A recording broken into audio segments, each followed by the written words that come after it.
Last night, Senator Clinton and I had our 21st debate of the year.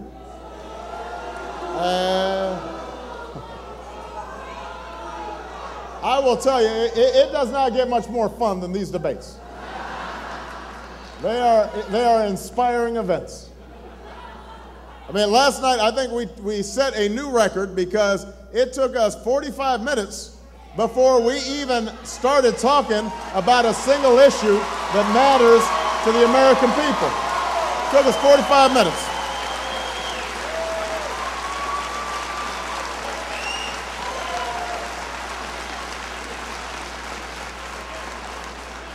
"45 minutes before we heard about health care, 45 minutes before we heard about Iraq, 45 minutes before we heard about jobs, 45 minutes before we heard about gas prices." Now, I don't blame Washington for this because that's just how Washington is.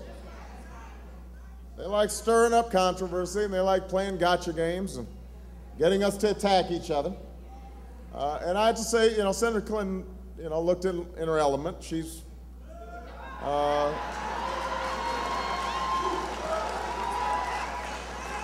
she was taking every opportunity to get a dig in there.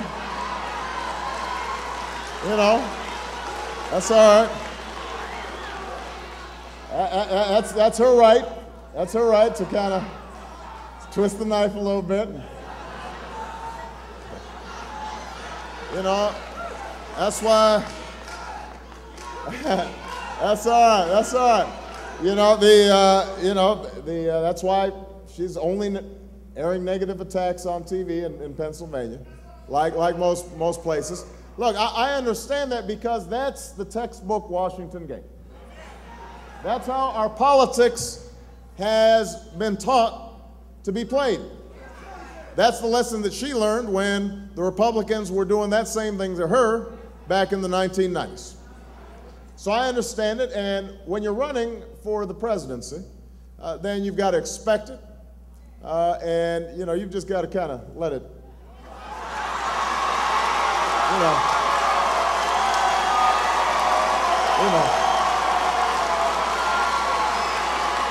That's what you got to do.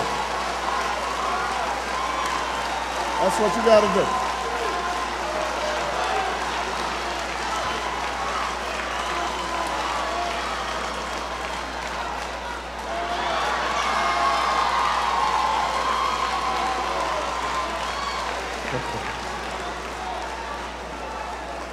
That's what you've got to do.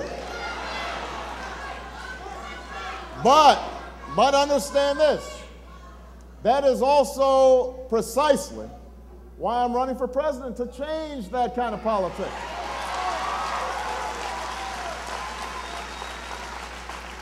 The people I've met over the course of this campaign, they are hungry, they are desperate to start talking about how we are going to solve the real problems that face the American people, the problems that matter in their lives. How are they going to pay the mortgage?